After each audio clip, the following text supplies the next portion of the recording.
Most people sleepwalk through the morning. Today, our guest, he changed his life because of the morning. Today, Morning to the Lab with Keith and Friends.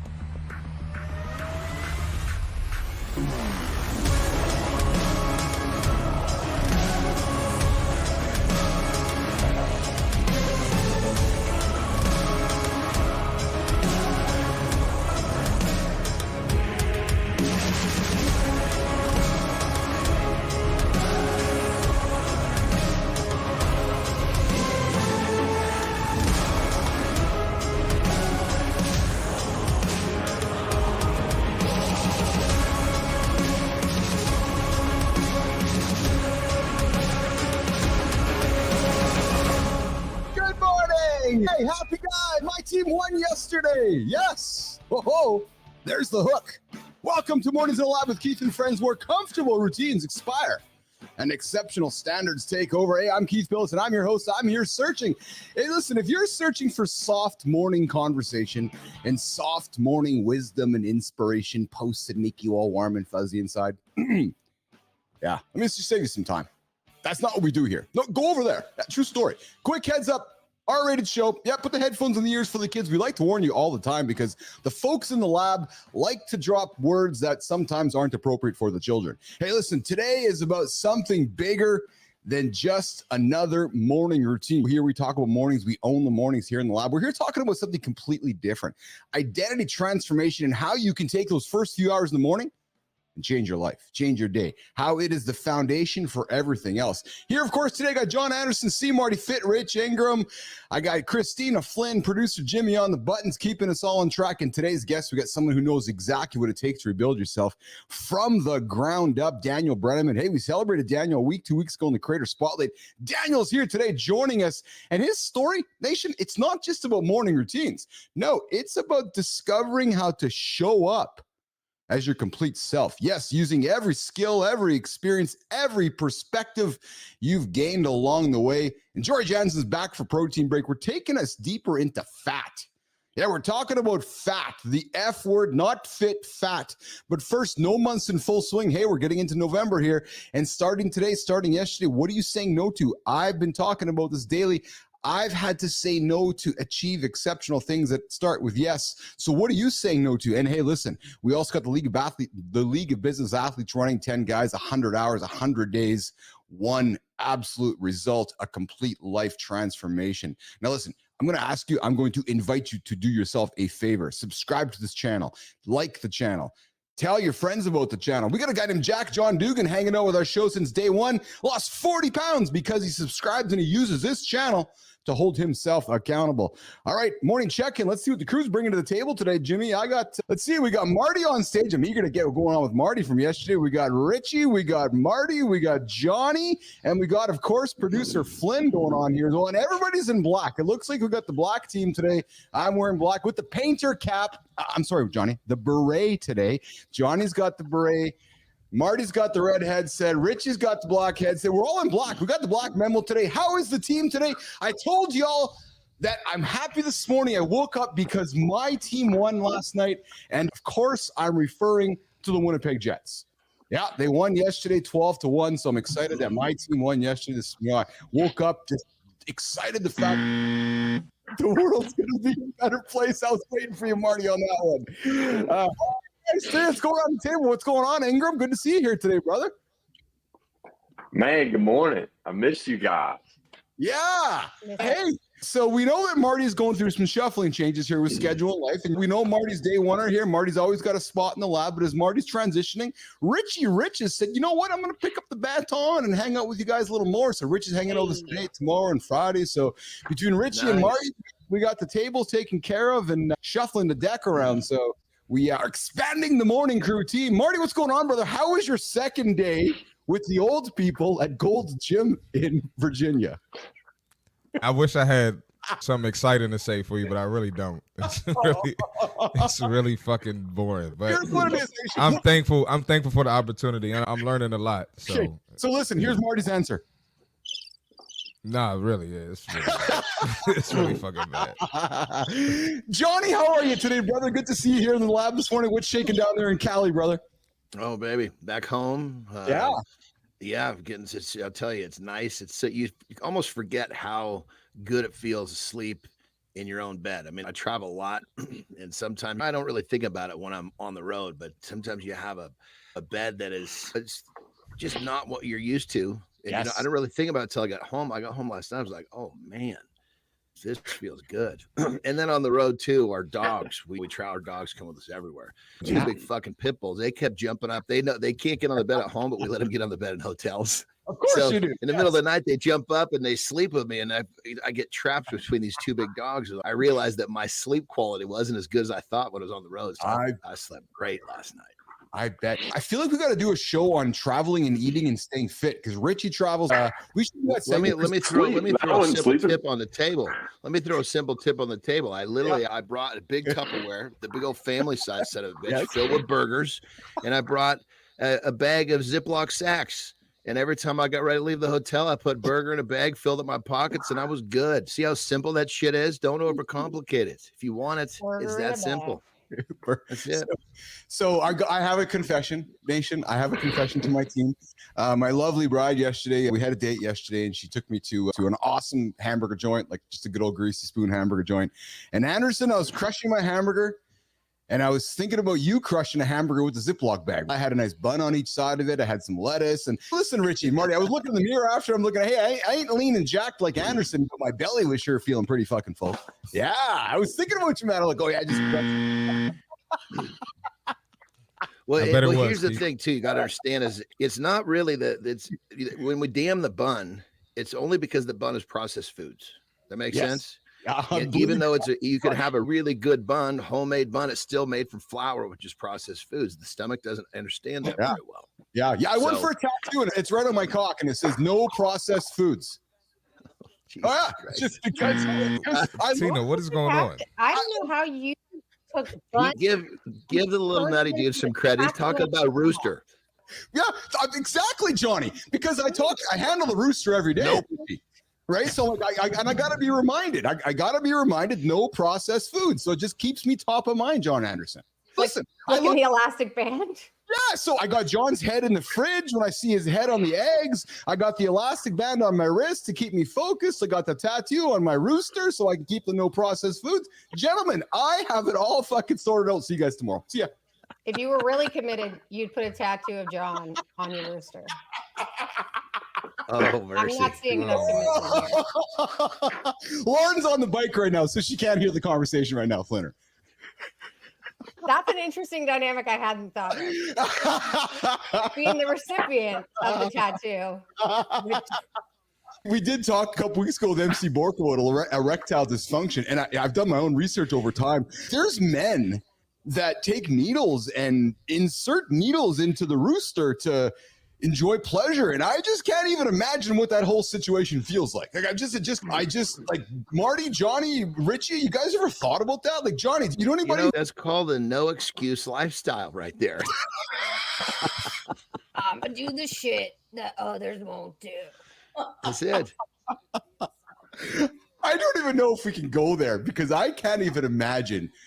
Yeah. Anyways, we'll just. You went there. What are you talking about? Yeah, you started it. You started it.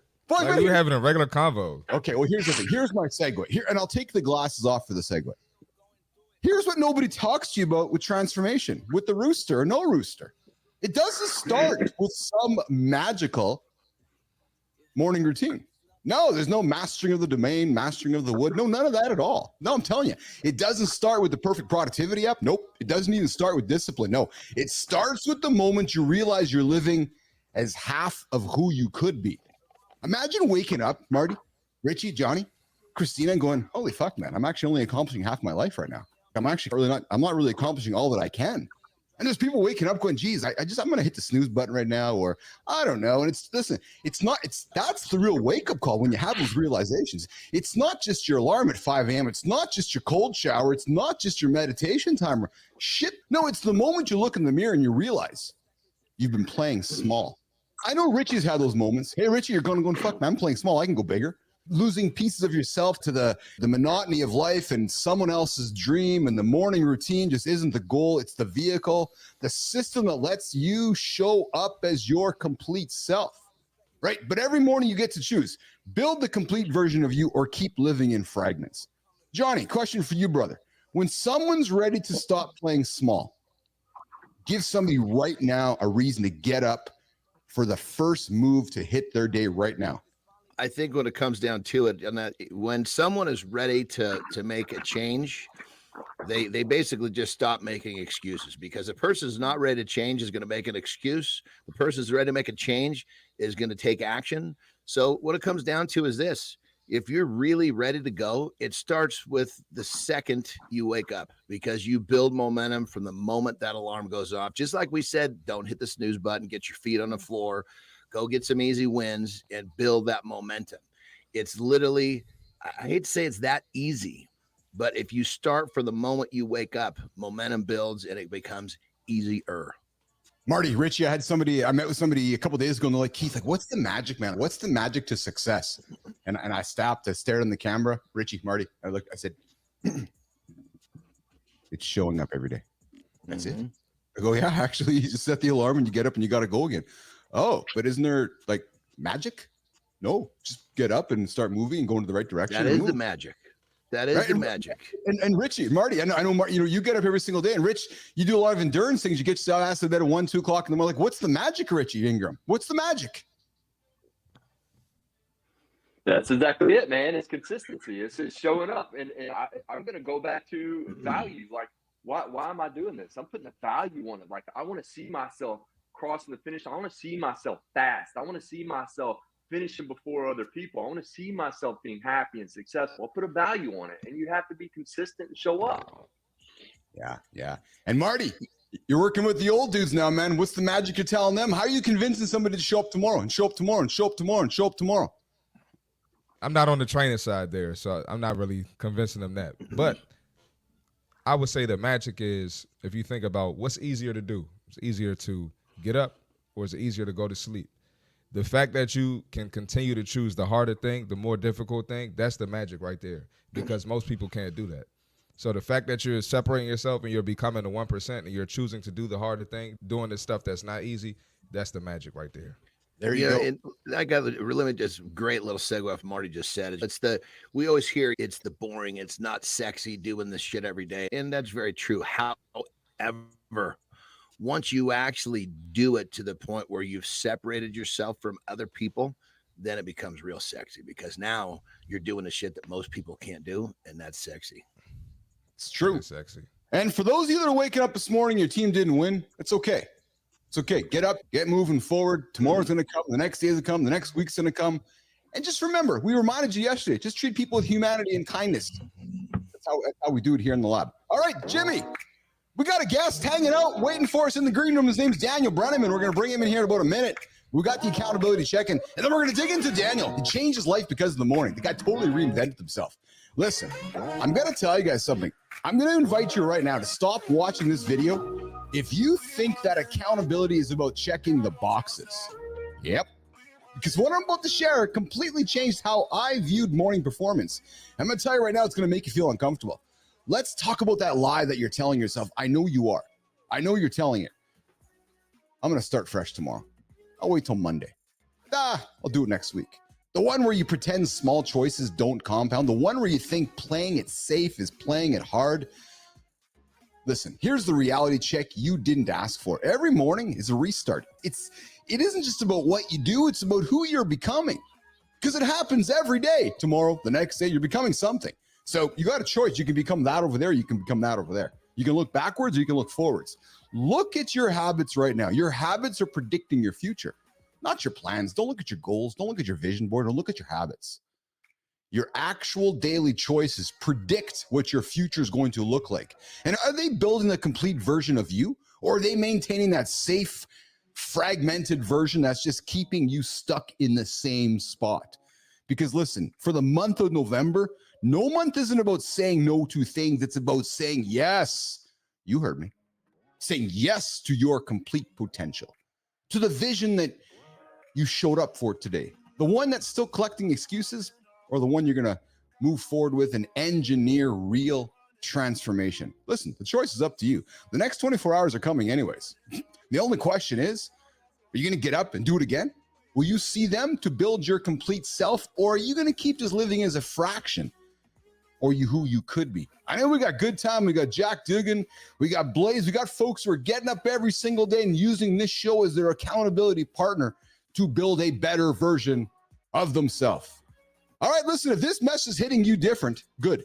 I'm telling you, I tell you every single day, this content should hit you different. I invite you to subscribe to it, like it, share it with your friends. Tell your friends you've discovered this morning show for men that helps men reach the biggest, most audacious goals of their life. And tag someone who needs to stop playing small, because sometimes, yeah, I'm telling you, sometimes reality checks is all it takes to change people's lives. All right, listen, let's rock and roll here. We're going to bring in our guest, and I'm going to start the guest with a hook. I got a little bit of a hook for you guys, and it starts like this. I felt overlooked, underutilized, and trapped in a box I didn't build. Yep. Yes. That's how today's guest spent years of his life until he discovered something that changed everything. How to unlock your complete identity and build a brand no one can copy. Today, he's sharing his blueprint. Today, welcome to Center Stage. We are bringing in our guest, Daniel Brennan, who went from feeling confined by simple roles to building what he calls a remarkably unique life and business.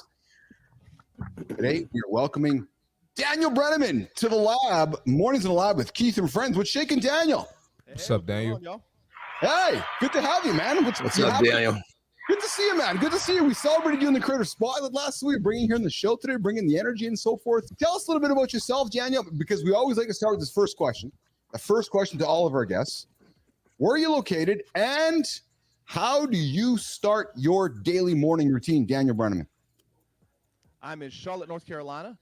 And wow, that focus is way off. My apologies. Yeah, we were wondering you're looking out of focus. I'm joking. There you go. There, that autofocus is getting me. All right, Charlotte, North Carolina. And my morning, I start getting up, drinking my coffee, reading my Bible, and doing LinkedIn brain games. I know it sounds funny, weird, but gets my brain going, gets the juices flowing, and do that. And then spending time with my kids, getting them off to school, all of that, because that is top thing for me. And then right after that, it's LinkedIn posts, getting my social media presence going and talking about the thing that I'm trying to bring into the world. I love it. I love it. I love it. Good morning, Blaze. Good morning, Mike McQuillan, Fit Presenter. And good morning, Shinku Gold. It's good to see you guys here this morning.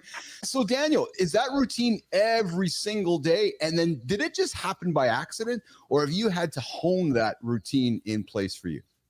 Oh, no, it's honed. It's for sure honed. And it's every weekday. Weekends are a little crazier for me because the kids have sports and all kinds of nonsense that's going on at all times. But definitely something that's honed, something that I found works for me, gets my morning going better. And yeah, it's definitely something that is a work in progress always, because the seasons change and what I need season to season changes. So it definitely, sometimes it's working out in the mornings. Sometimes it's doing the relaxing, reading the Bible. Sometimes it's spending time with my wife because we don't have time with others. So there are different seasons and different things that are required, but the morning routine to me is of paramount importance. Awesome. Good morning, Bill Crosby. You're hanging out with the used car dealers here this morning. Richie will sell you a Toyota. Johnny's got the Honda. And Marty's got the Jeep. And, of course, I got the old jalopy in the corner there. So, Bill, if you need some cars, you're in the right show here. Hold on. Did you just tell me I got a Honda or I'm a Honda? Come on, man. I said you're selling That's a good car, man. That's solid. Jesus Christ. I'm not saying that it's a good car. I'm just saying that's not my type of car. So bougie, man. What? Maybe I wanted a Volkswagen. Does that make me? Still a little bougie. Well, you know better than that, but I'm just saying. Still a little bougie. I'm just saying. So, Daniel, you went from graphic designer to strategist to email marketer, feeling confined in each role. So take us to that moment when you realized you were living as just a fraction of who you could be. Like, what triggered that wake-up call? I can tell you right now, Daniel, you talked to Rich, you had a wake-up call. You talked to Johnny, wake-up call. Marty, wake-up call. We all had our wake-up calls. What was your wake-up call, Daniel Brenneman? Man, it was when other people started calling out things in me that I myself didn't even see. So there were several people I got into business with, fractional roles, different things like that, towards the end of my tenure on the staff at the church I was working at. And they looked at me and said, hey, what you do is really unique. Like, you are able to take these complex concepts and break them down into simple parts and help people understand things better and do this. And your brand stuff that you create tells a great story. It really just speaks to people at a different level. And the way you relate to people and lead people is incredible. And so I was looking at all these things like, oh crap, I am more than this role. I'm more than that role. And that's why I've always bounced around. I've always been more of a utility player. The old adage is, hey, Daniel can figure that out. And so I had never moved up because I always had to fill roles that were needed to be filled. And I could always figure things out. But it was always one singular discipline. And so when I looked at things holistically and said, oh, I've developed this and this and this and this and this, I have something much more to bring into the world than just that single discipline. Oh, I love that. Richie. No, yeah, I completely agree with that. I think a lot of times we just have to listen. And I think it's interesting that you're in, whether you want to call it spiritual or an awakening, that's similar to how I got into what I am. I just started listening to the universe, what people were telling me, certain things that I was seeing. And then, you know what? That really turned into the passion of what I found to be a purpose in my life. So this is interesting because Johnny, when I met you, you said the same thing to me. You said the exact same thing to me, Johnny, when I met you. And then Marty, as I've gotten to know you, Marty, you've expressed how you follow the Bible, and obviously it's a part of Daniel's foundation. But let's start with Johnny. Like Johnny, Daniel's talking about the energy, about moving towards energy. And John, when you and I met, you're like, Keith, there's energy here, man. Lean into that, because the guy is going, is that natural? Is that real? John Anderson. I think there's almost a certain skill that you have to develop in terms of being tuned in. And it's almost like we all got these little antennas, but most of them are laid down tight like this. And when we got to learn to get them up. And forgive me, I'm tracking a little slow this morning. I didn't realize I was tracking slow till I got on this show, and I'm like 5 seconds behind everything that's coming in. Even though there's no delay in my Wi-Fi, I'm still tracking slow. So forgive this should have been a little better, but it's like you almost have to develop as you grow. If you're open, you got to be open, and you develop this ability to hear. You develop this ability to feel. And if you're lucky, like I was, I just got hit like a fucking freight train when I wasn't able to hear. And it was the reason I believe that I could feel it is because I was so challenged when something that my purpose came along. It was just a stark difference from everything else in my life. And I was like, whoa, what is this? At the age I didn't even know I had antennas, let alone get them up. But it was just boom, all of a sudden it just hit me like a freight train. And thank God it did, because Jesus Christ, I always make the joke, man. God knows where I would be or what I'd be doing if I didn't get hit like that. Yeah. Marty, Daniel talks about he starts his day with the Bible, and I know it's a big part of your life as well. And we've had guests come through the lab here recently where it's a foundation of how they start their day. Marty, when you hear Daniel using that as a foundation for his day, lean into that a little bit, Marty. And what unlocks for you when you hear that from Daniel? It's that foundation, isn't it, Marty? Yeah, man, I could talk about this all day. Yeah. But so Daniel does it in the morning before he starts his day. So that's that positivity right there. You start your day with a good word. So you're just going to go into your day with a different mindset. And then I said it on here before, like every life situation I've encountered, like I'm talking about all of them, is in the Bible in some way, shape, or form. So that right there is just a good guide to tell you how to move or how to respond to things instead of react to things. We talked about that yesterday. But that's a good way to go throughout life. I love that. Yeah, I love what's coming to life with this show. And I guess I'm Marty, I'm looking at you because you and I've been around for so long with this thing, is that we are creating safe spaces, welcome conversations, anybody welcome here. And some tuning in and be going, oh, you guys are leaning into the Bible. Oh, you guys are leaning into all this crazy religious stuff. Actually, no, not at all. It's a foundation. There's words, positivity. For some folks, they need that to help them move forward. To some folks, they read other things. And I think that's what's so awesome about what we're creating here, is that we invite this in here. There's no judgment. And right? Guess what, Keith? We would let Hindus come on here. We would let Buddhists come on here. Everybody, we would just have a conversation. 100%. And that's what I love about that. And I keep learning too, which is because Richie, yesterday, Johnny starts quoting the Bible, and me and Marty and starting to laugh, but not at Johnny, because the guy's a theology major. He's a philosophy major, and you're looking at him going, minor. Don't oversell me. I got a minor in philosophy. You know, Keith's a businessman. He's going to oversell it. But the fact we all judge book by its cover, and you're like, Johnny's quoting that. But my point is, it's just we all need foundational references, and Daniel starts his day, Marty starts his day using the Bible in that sort. So listen, we're going to do this. Go ahead, Can I Johnny. sneak in real quick before we get out of this? I just want to, I'm tracking slow today, and as I was sitting there realizing that what I didn't add to what I was saying was probably the most important part, is that when someone does actually, whether you get like myself, get hit like a freight train with a purpose, or they just slowly catch on with the antennas, the odds are the world or even their family is going to tell them they're fucking nuts. What are you thinking? What are you doing? You should be doing like everybody else. So if you catch your purpose, I hate to say luck, if you get tuned in and you find it, that's great.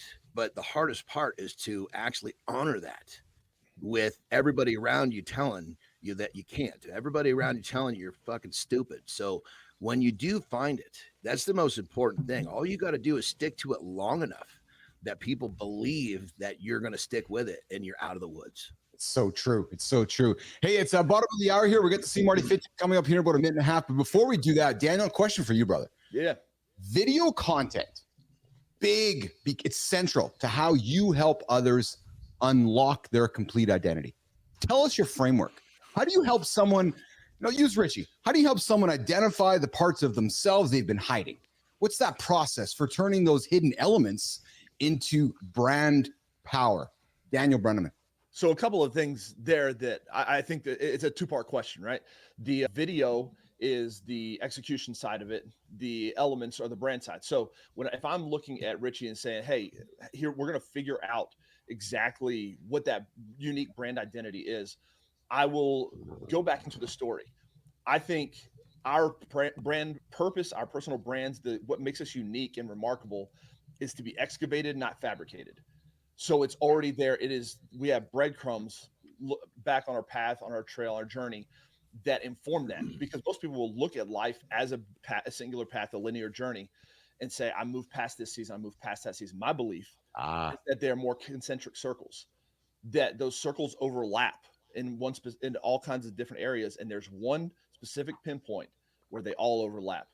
And if you can identify that, then you have the unique way you are able to talk that no one else can talk that way.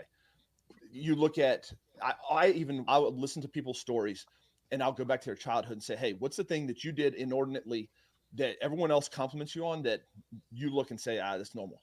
That's just how I do things. And then I'll say, hey, did you always do it that way?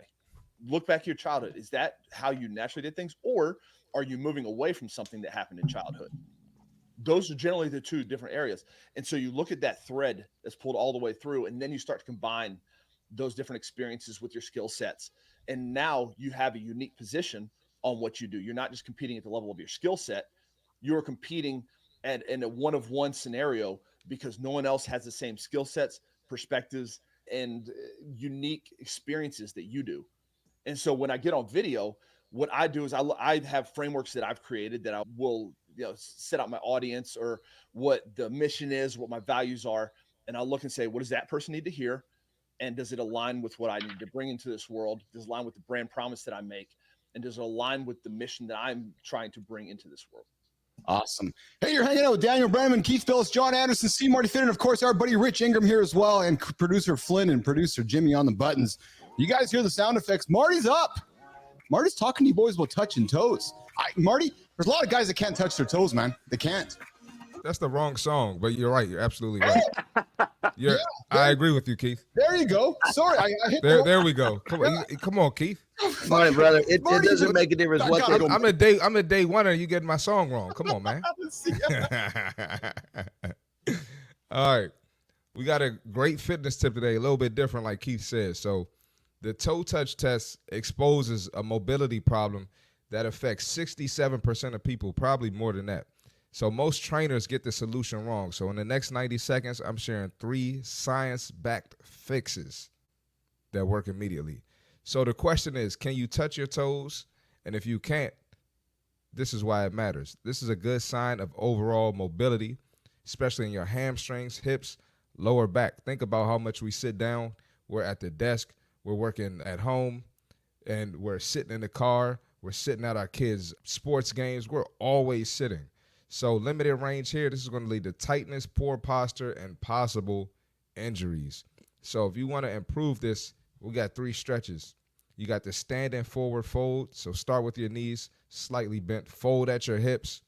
All right, let your upper body hang, breathe, and relax deeper into this stretch. This is going to lengthen your hamstrings and release. The lower back pain is a sign that you got super tight hamstrings. So don't go straight to a lower back stretch. Stretch those hamstrings out first. Seated hamstring stretch. Sit on the floor, leg extended. Reach towards your toes. I'm sure we all seen that.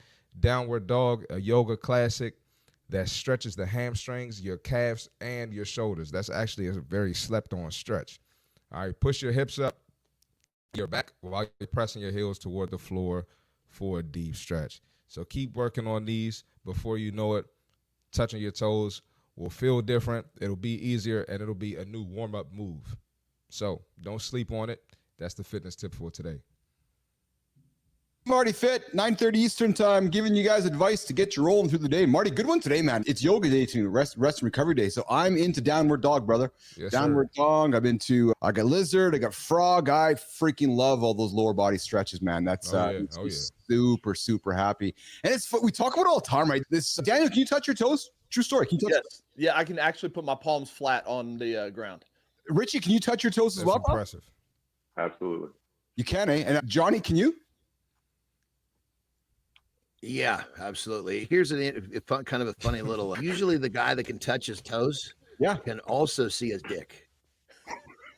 Jesus Christ. Does that make sense? Like, the motherfucker that's got that big old fucking belly, he's got to be fucking reeling up belly and possibly even tits to see his dick. He can't touch his toes. So keep in mind, if you can't see your dick, you probably can't touch your toes. So start working on touching your toes, and that'll help you understand that you need to work on seeing your dick at the same time. Producer Jimmy, there's the segment. Men. That was my lifestyle tip early right there, you know? Yeah, that's the lifestyle tip for sure today. You got to keep going on that. You got to keep that one going. I was not expecting that. It's a correlation. It's if it's raining and you walk outside with an umbrella, what happens? You're going to get wet. The two fit together. You can't see your dick. You can't touch your toes. It's almost a guarantee. Where are we going here? Look, I will say this. So after the Moab race, I started getting some hip flexor pain, right? Because I haven't done that much like power hiking. And so we spent a lot of time at work. So what did I do? I got rid of my fucking desk. I got rid of my desk, and I had this badass standing. This thing goes up to like up here. And I'm standing right now, and this is amazing. Like my hip flexors feel so much better because I'm not fucking sitting down. So that is another thing. Like, hey, look, if you notice, like you can't see your dick, make some kind of fucking change. Yes. Something definitely needs to change. But like I spend thousands of dollars on my mattress because I spend most of my fucking life there. I spend a lot of time at work. I change my desk. If you can't see your dick, man, you got a problem. It's Daniel, could you imagine when you joined the show today? This is going to be this is the deep dive segment. That if you can't see your dick if you can't touch your toes and see your dick, then you got a problem, man. It's just there's a problem here. Listen, I wasn't ready for that, but I'm here for the discourse. I co-sign on it. Hey, Rich, listen, I do some woodworking, and I built my own standing desk. I co-sign on the standing desk. There you go. Yeah. There you go. Well, and then there's one extension to my rule of thumb here, right? So this is what puts the urgency on your situation, and you can try this on your own and decide for yourself. But take and massage that thing up to par. Get that thing nice and stiff. And if you still can't see the tip, you got a problem. Oh, I forgot what we were. All right, well, I guess my time here is done. I forgot we were talking about dicks. I didn't know oh my God. So Daniel, let's go deeper. Oh, okay. Daniel, building a remarkable personal brand isn't just about building better content or prettier designs. Let's start with something tactical, Daniel. Now, in your content and in your discussions, you've mentioned that most people, in your experience, operate at 50% of their potential, maybe even low. Daniel, what are the first signs someone's hiding their dick? Oh, I'm sorry. What are the first signs someone's hiding parts of their identity? Daniel Brenneman. And what signals tell you that they're playing small? Listen, I am a metaphor guy, so let's carry the metaphor. They're hiding it with their proverbial stomach. It's everything they add on. Everything they add on. We got to invite Brenneman back to the show because he's playing along perfect with us, man. Yeah, he's running the pack here, man. Shit, I don't even think I could be leading it like this. God damn. He's speaking our language. I'm a storyteller. I love it. Brenneman. Keep going, brother. No, but listen, seriously though, it's what everyone adds on. You hear all this advice that you got to build your personal brand for those you speak to. You got to build your personal brand for the audience. You got to find them, all this stuff. But the reality is you have to figure out who you are, because otherwise it's not sustainable. You will burn out. You will not be able to see. You will lose yourself. One of the illustrations I use is stacking blocks. If I am going to stack a personal brand up, I don't just start moving upwards, because what happens is I will make compromises inevitably without a good foundation. If I make a compromise to the left a little bit, I have to make another compromise to the right. And so what I preach is, before you get to content, before you get to platform, you have to have foundation. And when you understand that, you can build the tower as tall as you want, because you have the right language to ensure that you are building in alignment. And so again, going back to the gut analogy, when people start adding things on, they add a gut and that gets them off balance. Yeah. Eventually they'll fall. Eventually they'll crumble under the weight of the things they put on that are not naturally them. Jonny, I know this is resonating for you, brother. Yeah, I think when it comes down to it, I love to strip things down and make it simple. But if you can get down to who you are and you can be unapologetically yourself, then a whole lot of this fucking red tape gets out of your way. And it's just, I guess I think it's almost being unapologetically yourself. It gives you a very clear roadmap, or a very clear, I guess you'd say, blueprint on what you're building. You don't know what you're building. What are you going to do? How are you going to stack those blocks if you don't really know what you're building? Yeah. So Daniel, here's a point question for you, a tactical question. And I want, so address Marty, Richie, and our audience right now who's struggling with content creation. Now, I'm not suggesting Richie or Marty are, but let's use them as our audience. Sure. Walk us through your content creation system. How do you structure your day? You're a busy dude, man. You got kids, you got family, you got business, you're fucking stacking habits, you got a busy calendar. How do you structure your day to consistently produce video content? What needs to happen every morning to keep your brand building momentum? Because we talk about consistency and accountability. But Daniel, how do you do it, man? How do you do it? What's your magic? So I am a little contrary in this. A lot of people will teach pillars. I teach playgrounds. So pillars are rigid, playgrounds are free. They allow for creativity. And so what I'll do is I have a playground in which I play. I look at my values, my experiences, my frustrations, and really the truest thing you can say is you attract who you are. And when I boil down why, it's those three things: your values, your frustrations, your experiences. And so I build a playground with those three things and say, all right, within this playground, what do I want to talk about today? What is the message that I want to get across? What's the message that my audience needs to hear? And what is the message that the people that I'm attracting are going to resonate with?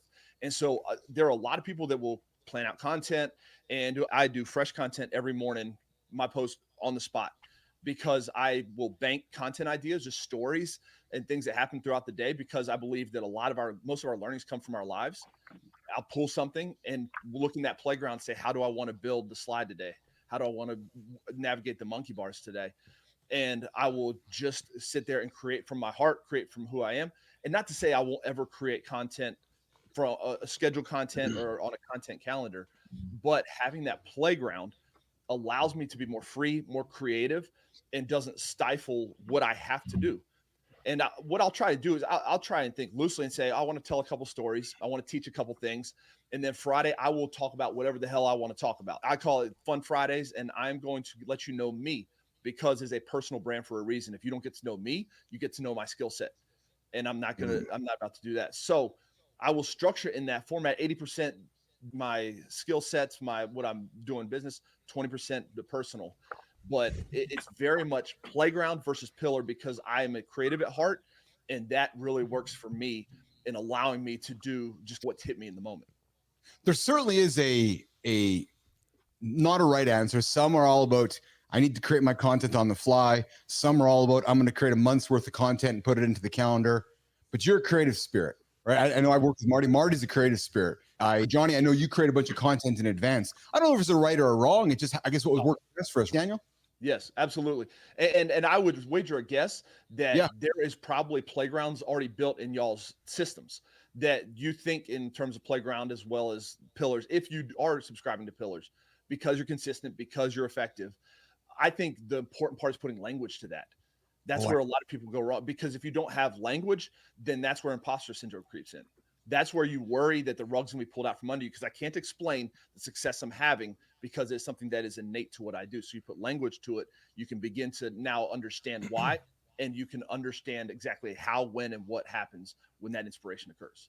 So Daniel, is language in your terms, and I know we got to keep rocking and rolling here, we're going to wrap it up here, but Daniel, is language in your terms the same idea as boundaries? We talk with AJ Zeglin, our mind fuel expert, about creating boundaries, and often we think about boundaries as a negative. But I think what you're saying is language creates structure around the playground. Am I correct? Yes, it's structure. I think there is a level of boundaries to it, yes. But the word boundaries, I think, implies restriction. And so someone once told me language is a window into culture, and I never want the culture to feel restrictive. So I think structure is a better word than boundaries. But yes, it absolutely gives a framework on which you can build rather than wandering aimlessly in the abyss. I like that. Say that again. Language is a view into culture? Language is a window into culture. You listen to how someone talks, you listen to the words they use, you will understand who they are. Fuck, I love that. And Marty, I'm looking at you, brother, because since I've known you, you've talked about your journey going through basketball, being exposed to many different cultures and so forth. And when Daniel says that, I think about you, Marty, because of the power of language, wherever you were, you talked about the different cultures and races and economic lifestyles you've been a part of. But the common theme, Marty, is language, isn't it? Yeah, it's definitely language. At the end of the day, we all speak the same, not literally English, but we all speak the same language. We're more similar than we think. Yes. Despite everything. And when Daniel mentioned you're going to find your audience, basically you go up there, you give your style of that, and you're going to attract the people that fit your style. So you're going to basically attract what you are, just like Daniel said. So I love that. Daniel Brenneman, I'd like to have you come back and talk about playgrounds. I think there's some. I think we can probably dig deeper into that. I haven't heard that analogy before, and I know we talk often about pillars, but let's have you back in the future and talk about playgrounds. But before we do that, how can business athlete, how can LinkedIn Nation, how can the world find Daniel Brennan before we say goodbye and bring in Jory Jansen for the protein break and John Anderson's lifestyle tip? Daniel, where can we find you? LinkedIn is where I'm most active. It's where you'll find me. And then danielbrenneman.com. You can find more information there. But those are the two places. Come find me on LinkedIn. We'll chop it up, hang out, build a community there. Awesome. Final words from you, Brenneman. Anything you want to say before you say goodbye? Hey, go be remarkable, fam. Love y'all. Oh, I like that. I like that a lot. Daniel Brenneman joining us here. Thanks, Daniel. Appreciate it, man. That's awesome. Daniel Brenneman joining us here. Mornings and a lot with Keith and Friends. Of course, we got this guy. Yeah. Well, we know he's talking big guts and Jonny, you got your lifestyle too. Let's go, baby. All right, check it out. If you find yourself having negative thoughts for no reason, don't sweat it. You're not alone. Human beings, the way we were designed, we all have it, and it's our brains. Our brains were designed, what you understand is our brains were designed when the number one concern for human being was to survive. So our brain was programmed to look around and find problems. And that's what kept us alive, because in those days, problems were trying to eat us for lunch in many cases. In today's world, our problems aren't going to eat us for lunch, but the brain is still really good at finding problems. In many cases, those problems never even come to reality. So here's the deal. If you find yourself having these negative thoughts that keep coming back to get you, here's a tip that can really help. You're going to have a stack. At some point in the day, you should be eating multiple times throughout the day. When you sit down to eat, all you're going to do is you're going to think about something that makes you happy, something that makes you grateful, because, and it's easy to do. It can be a family member. Hell, it could be the meal you're eating. Because here's how it works. The human brain cannot feel stress and anxiety and gratitude and happiness at the same time. So you have control of getting rid of those bad thoughts. You just have to understand that they're happening and understand how to get rid of them. And little by little, you will train your brain to see the good rather than the bad. So remember, if this is, you're not alone. And now you have a tip on how to actually control those negative thoughts, get them out of the way so you can have a better day. Rock and roll. You know what to do to have that better day. You know what to do. Every day, 8:45 Eastern time, the lifestyle tip with Jonny. Hey, you guys know what's next here. As I look for my buttons that I haven't moved around yet. And it's going to sound just like this. Yep, we got it. There she is. Coming in here. Is she not? What kind of goat is that sound, Jonny? That's a female goat. Or a castrated goat, however you want to describe it. It's a female goat for Jory. That's perfect for Jory. Female goat. Good morning, Jory Jansen. Obviously joining us here every Monday, Wednesday, Friday, talking Protein Break. One of the best segments on our show. We're always learning nuggets, and I'm excited to talk today, especially Marty, Richie, how Jonny set up. And Jory, I hope you didn't hear the last segment because we were talking about some, I don't know, earlier on in the segment, we were talking about touching toes, and I don't know, we were talking about roosters and so forth. And part of the rooster conversation was about men who are fat. And today we're talking about fat in the protein break. And we're talking about fat as fuel. And Jack Dugan says, good morning, Jory.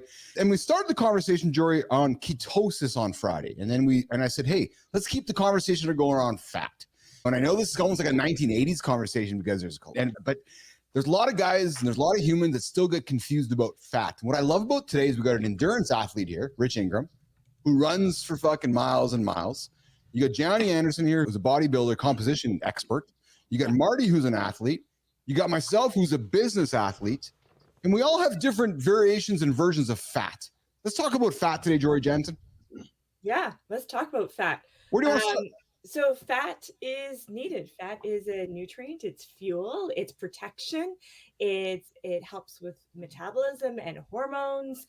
We need it. Our brain needs fat. Our organs need protection from fat. But then there's the excess fat. Yes. Anything in excess is not great for us. Anything, right? We got to look at that too. And when you look at a keto diet, which if we look at the first studies like that were promoting its benefits, like I think it was like 1983 or something like that, early 80s, it wasn't looking at the complete picture. Yes. And we want to really make sure that we're looking at the complete picture. And that's the great thing about science, is that it's always evolving. It's not about feeling, it's about let's evolve. And so I really think that we can look at fat is a nutrient. It helps us feel fuller longer. It helps texture and taste of food. Absolutely. But if we're going to look at a ketogenic diet, then we need to also look at the individual, and the individual that might have some genetics that lead to high cholesterol or an imbalance of, there's LDL and HDL. LDL, we, in the nutrition geek world, we call it lousy cholesterol, so the bad cholesterol, and HDL is the happy cholesterol, the good cholesterol. So we have our little geek out acronyms for things, but it helps us remember, like, fat is still necessary, but we want to keep the lousy down and keep the happy up. And how do we do that? And through good nutrition, through exercise, through sleep, all that kind of stuff. Genetics we can't necessarily change, but we can impact. And so we can switch things on and off based on how we're living our lives. And so looking at fat in terms of what's heart healthy, our happy fats would be things that are poly and unsaturated fats, monounsaturated fats. Yes. Fancy word for heart healthy fats, things like nuts, seeds, avocados, olive oil, all of those sort of things are really heart healthy. They're still gram for gram the same amount of calories as a saturated fat. Saturated fat in high amounts is in animal fats. And those tend to not be heart healthy, right? So we don't have to eliminate, but we do need to reduce. Anthony. Hey, Jonny, do you and Richie, you guys train? Jory's talking about fats.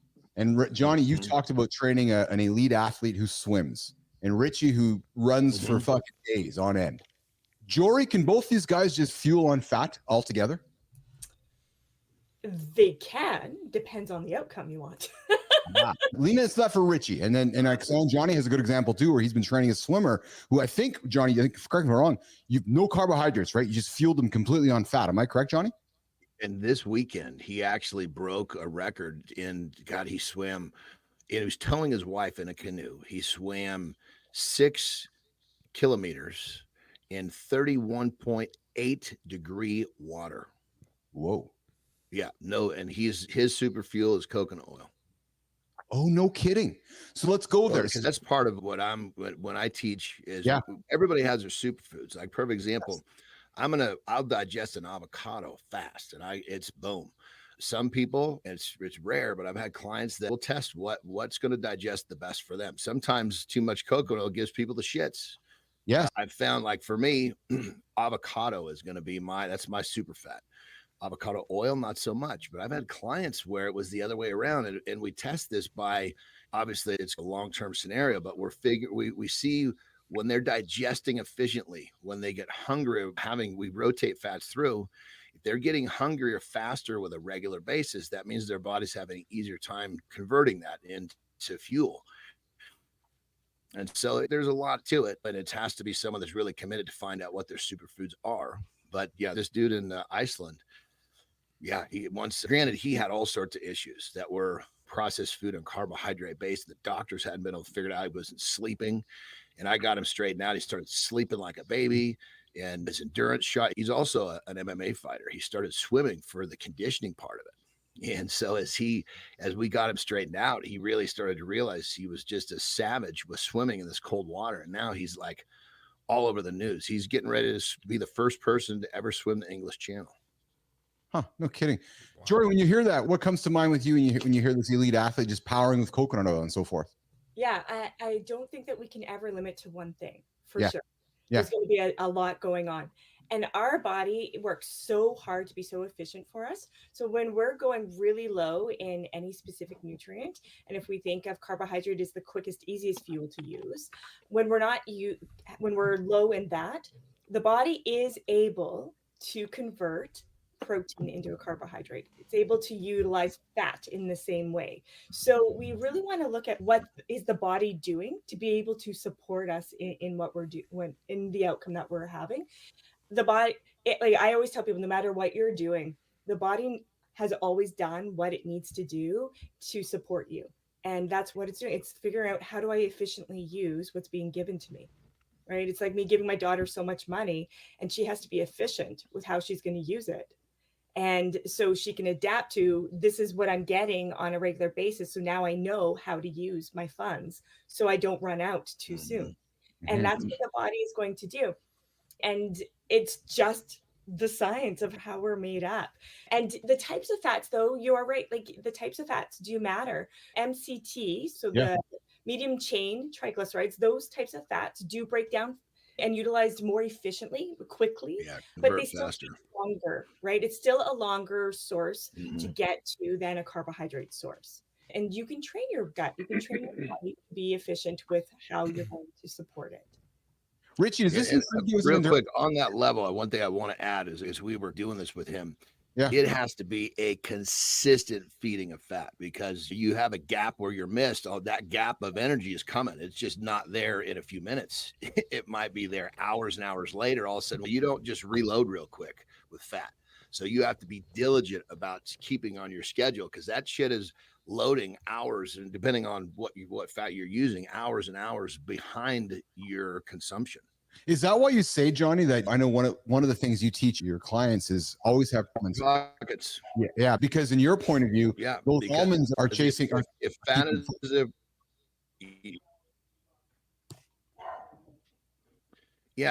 let's phrase it, it's essential fats, highly convenient. You can give someone all sorts of great ideas that are not applicable in everyday busy life, and it doesn't make a difference how good it is if they can't execute it. So almonds in the pocket. You can get these things at gas stations. They got plenty of flavors to keep people interested. You can just tear the top off and put it in your mouth, like when you're driving. You could be anywhere. So it's just so simple. And the fact that it's a long burning fuel and it's an essential fat, it's just okay with the limitations we have. That just seems to work out so well. Richie, when you hear Jorden and Jonny talking about fats, and I know, again, you fuel for endurance, does this make you nervous going, I want to try fueling myself with fats, or you're all about carbohydrates and that's what works for me? Or have you tried this method, Richie, or talk to us a little bit about this? No, so I think it's a balance. There's some elite athletes out there that have low carb diets. And when I say elite athletes, I'm talking just endurance. We're talking ultra marathon. Yes. And so what happens is the way that you can train for this is your body starts to optimize how it burns at 90 to 120 minutes in an aerobic state. And so what that means is you start burning fat more efficiently in this aerobic state. So fat is very important. Now, what you need to continue fueling once you get 12 hours, 14 hours into the fight, that's where carbs I look at are like gasoline. They're quick burning, whereas fat is like the bank. That's the stuff that's solid. You're pulling out as you need it. And then I use protein. Protein for me, I look at as recovery.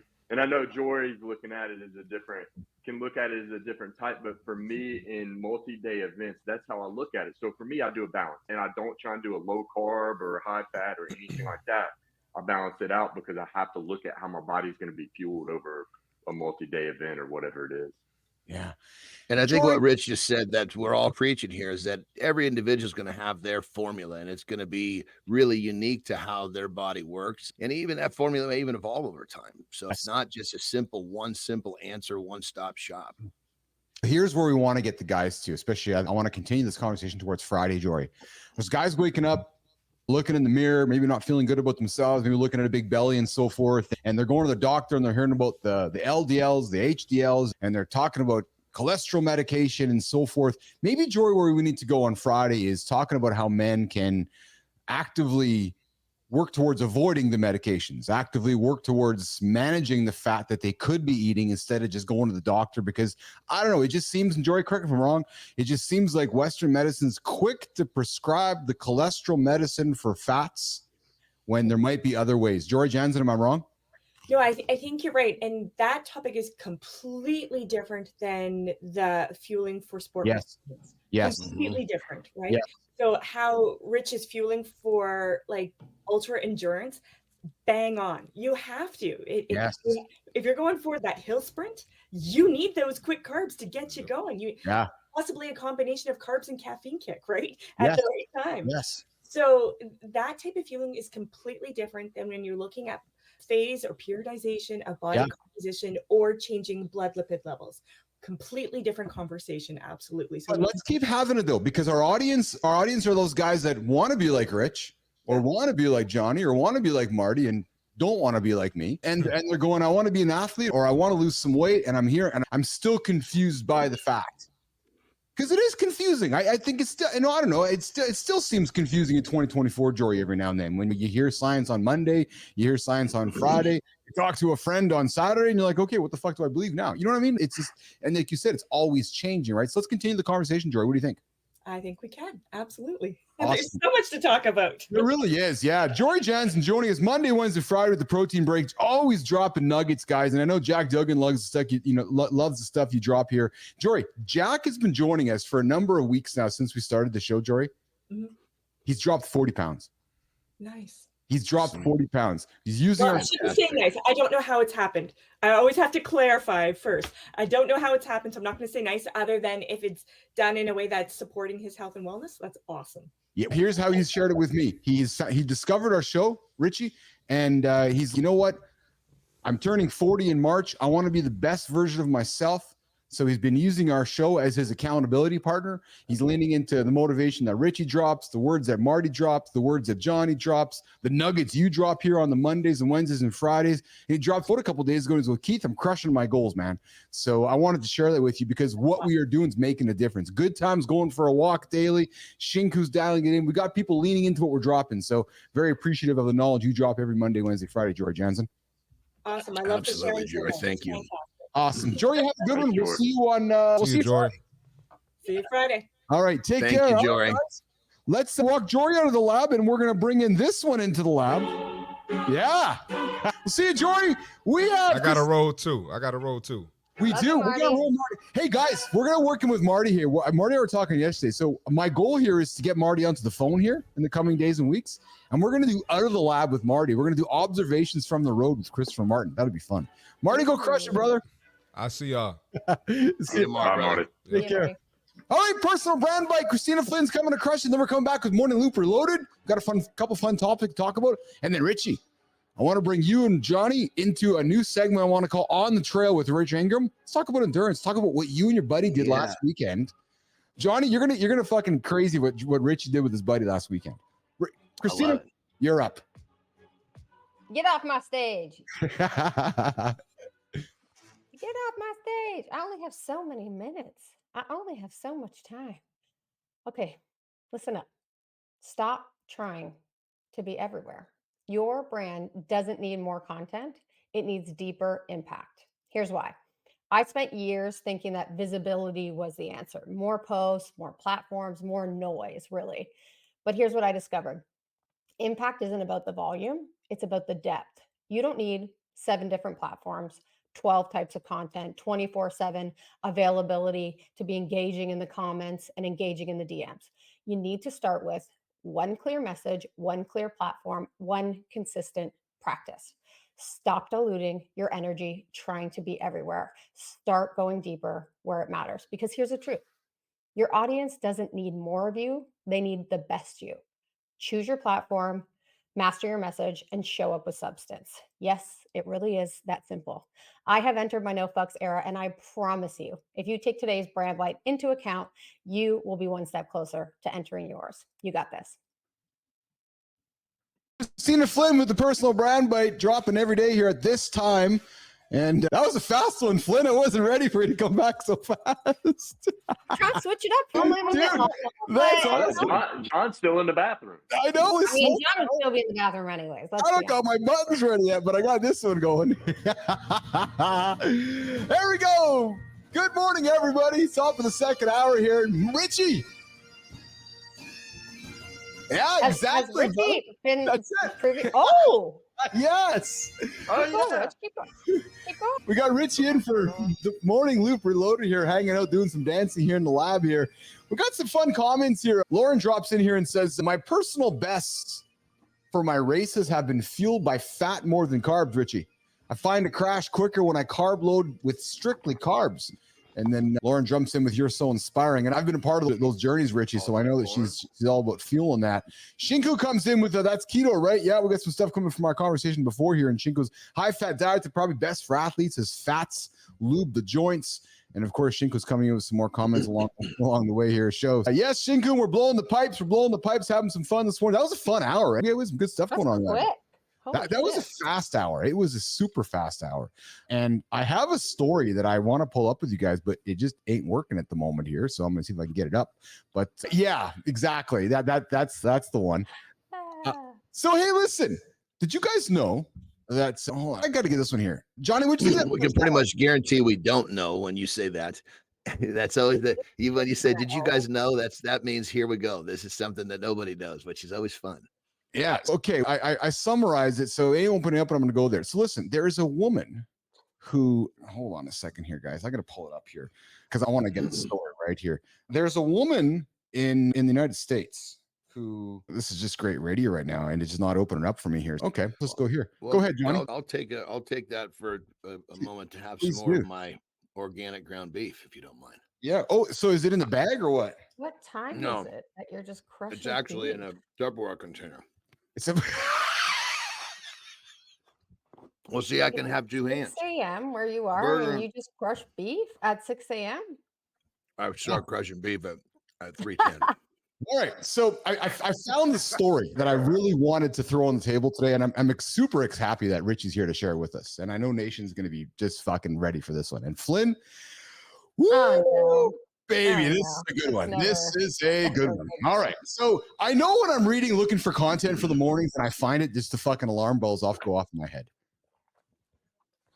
Woman born with 2 vaginas reveals how hundreds of men she has slept with, hundreds, have never noticed. Richie, she's got a right side and a left side, and the right side's tighter than the left side.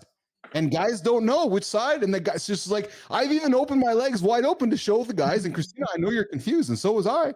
But apparently, behind the labia and everything, there's 2 vaginas, and men can use both. Some guys get the left side, some guys get the right side. And apparently, some guys who like the right side, which is tighter and more enjoyable, become very protective of her right side. My Lord. Where do you even start with this?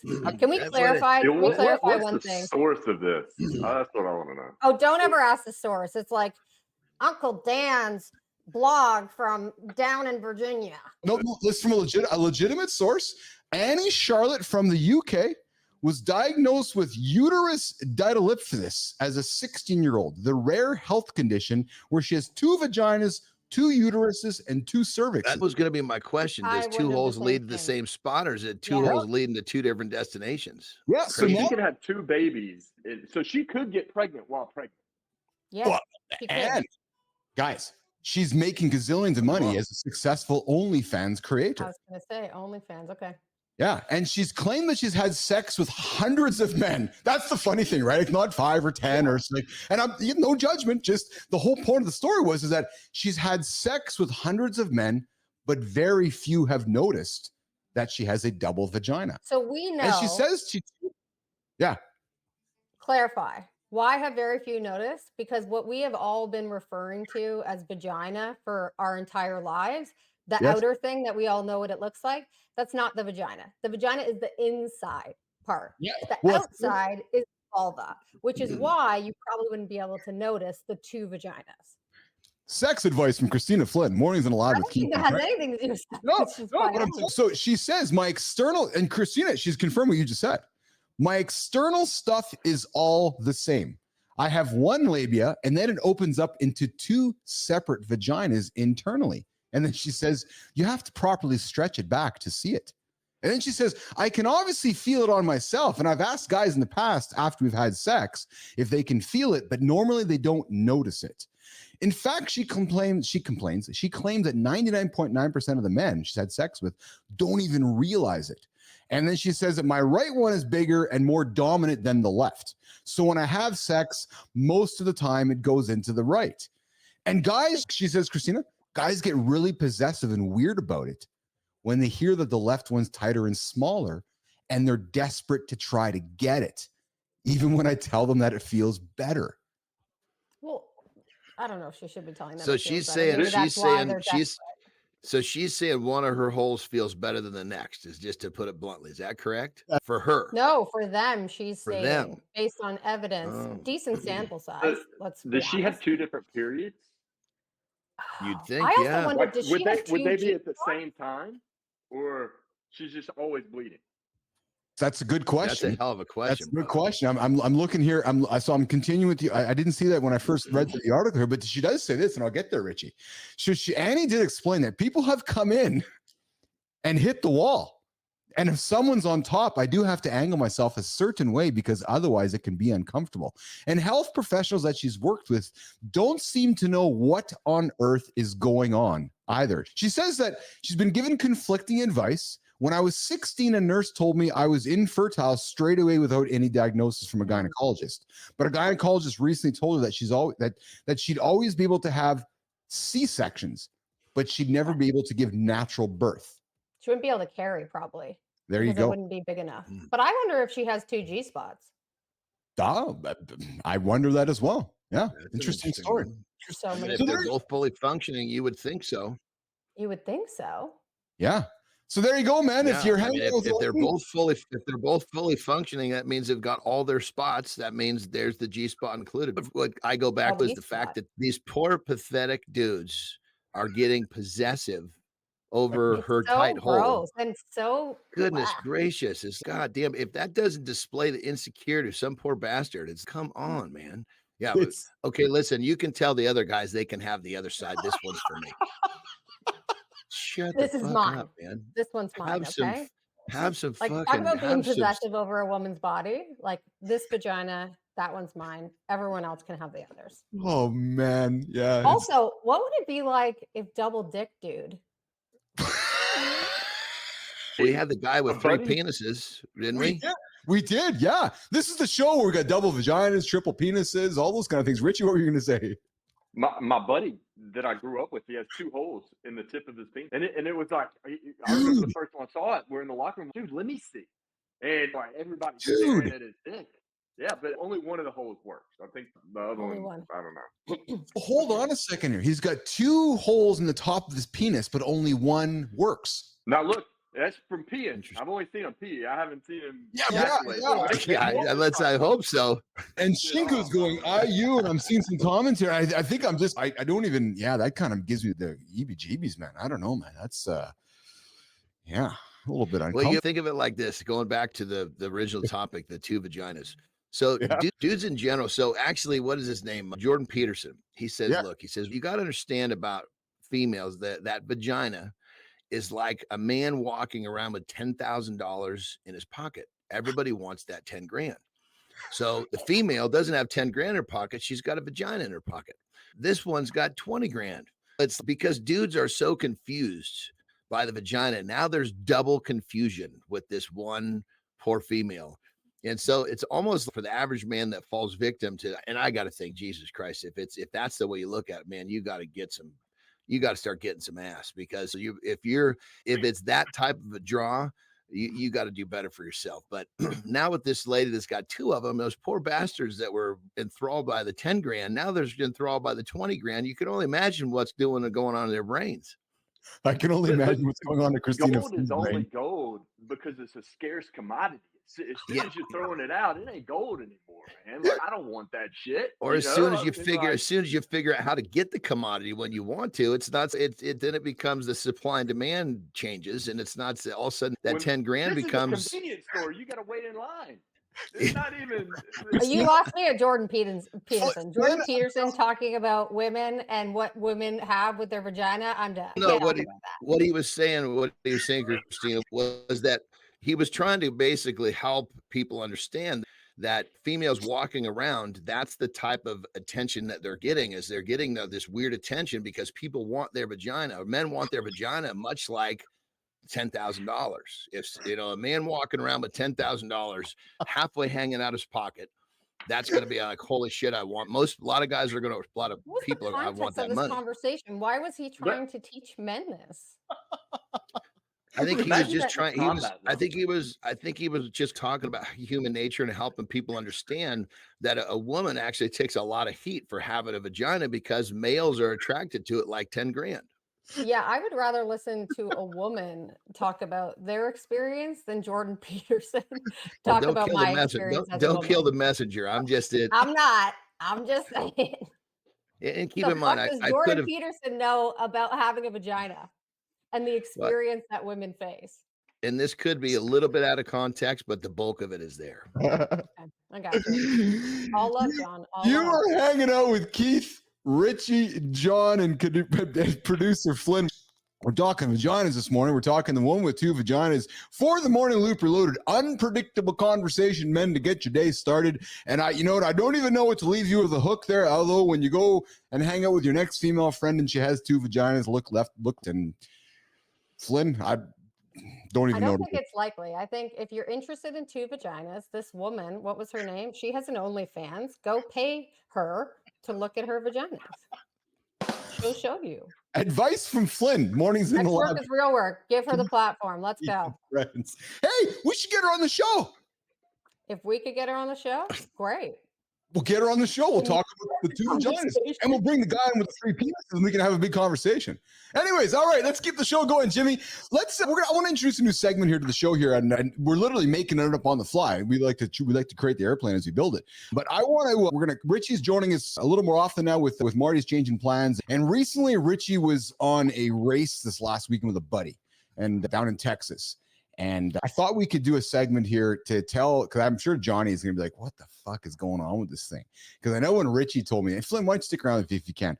Richie was telling me about this race that these guys do in Texas, and it's the last man standing race. Jimmy, we're going to create a segment here for the next 9 minutes or so called On the Trail with Rich Ingram. And Richie, tell us about this race that your buddy competed in, how it works, why it works, and what the hell is it all about, man? Tell Christina and Johnny and Business Athlete Nation about Last Man Standing.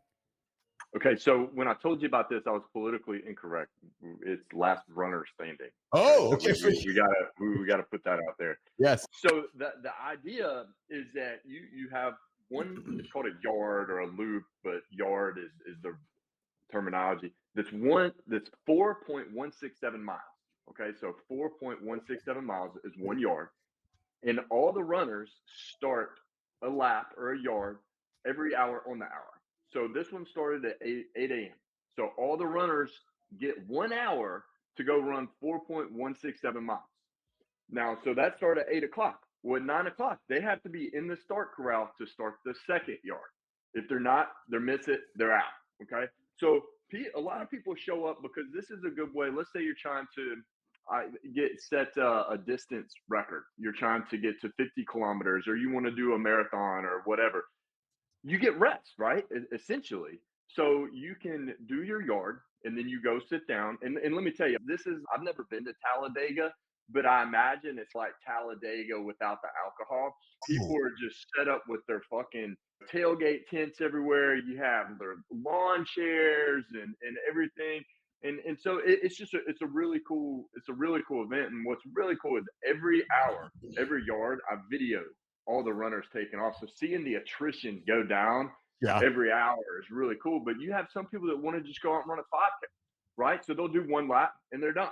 Some people, it's a half marathon or a marathon. And it's generally, you're running it between 40 and 50 minutes. So ideally, you have 10 minutes to rest before you have to start the next lap. That's it. And so like my buddy, he got second. And so his was 112 miles. What you saw is that a lot of these milestones, people would cut off. So like you had 11 runners for 5 yards, but as soon as they hit 100 miles, they're all like, I'm done. So 4.167 miles is going to be 24 hours. Exactly. So if you do 1 yard on the hour, it's going to be 24 hours and then you're out. And then as soon as those guys hit 100 miles, it was 3 runners. And so one guy just wanted to hit his PR, which was he wanted to run over 100 miles. So then it was 2 guys for 3 or 4 hours. Then they're just trying to win. And so when you hit 100 miles, that's when it becomes a race, right? Like before that, everybody's trying to hit a milestone. So not that it's not hard, not that it's not challenging for them, but if you're trying to win 100 miles, because that's the mental fuck. As soon as you get to 100 miles, now it's fucking game on. Now you're playing games with everybody, telling them like, oh, I don't got to be at work for the next week, so I can just fucking chill. Oh yeah, man, like you're playing mind games with everybody. And at that point, like I told the people, you get friends with all these people that you're sitting down. Yeah. I told them like, I'm not helping your guy anymore. Like if he needs a chair, he can't fucking have it.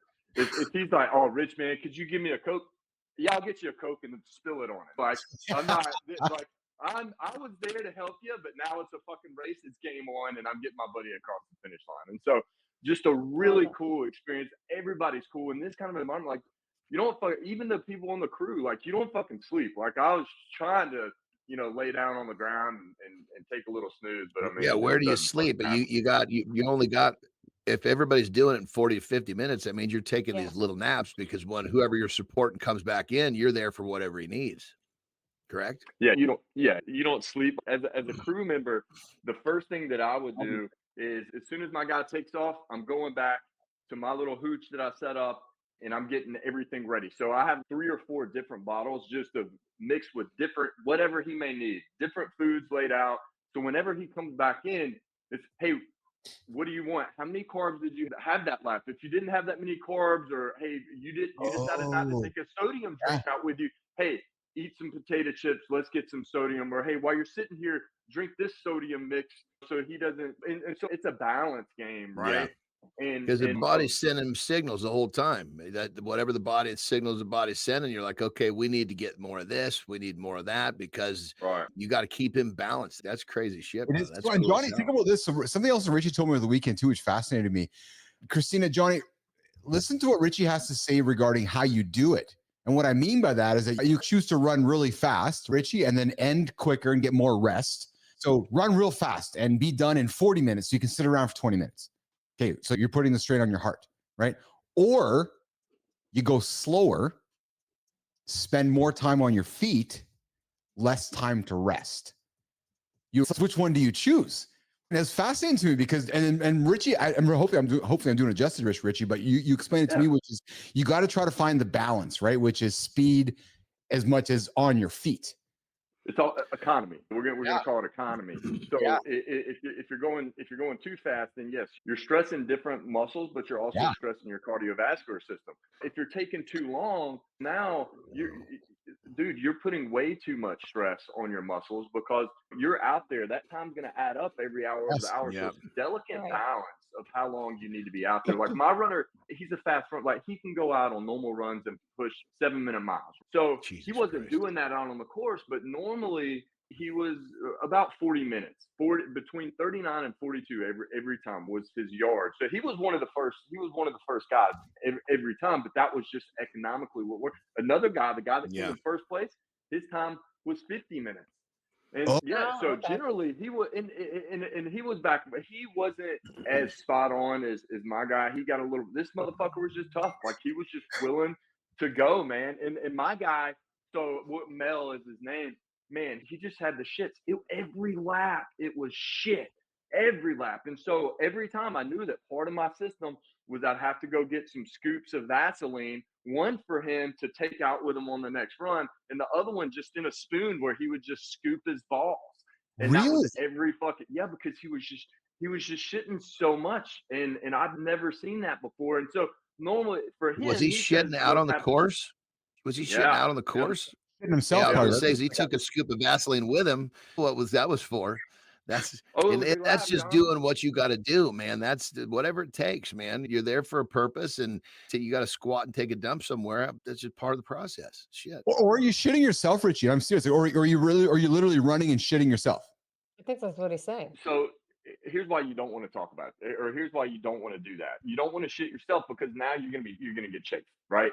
And he's already has some kind of chafing because he's having to wipe his ass so fucking much. And let's not forget, even though this is November, this is right outside of Houston, Texas. The humidity is 99. The temperature is in the 80s. So your junk is just fucking gross. moist and you're fucking disgusting, especially when you're putting Vaseline. But if your stomach isn't processing your carbs, because that's what you're eating, right? Like it's not just about calories. We want to get grams of carbs. So in a race like that, what we're looking at is we're trying to get maybe upwards of 90 carbs in an hour, right? So I might want to hit 60 while I'm out there running. But then once I get back, I'm going to head to the aid station. And as I get up to 16, 18 hours, now I'm eating mashed potatoes, potato chips, Coca-Cola, ginger ale, depending on, you got to test this, right? You got to test how your gut's going to take it. But what can happen oftentimes if your gut isn't taking that, you fart and it's a fucking shit. Okay. That, man, hopefully you have a change of shorts because that's going to be a fucking huge chafing problem that you're probably not going to be able to come back from. You're just going to have to suffer through.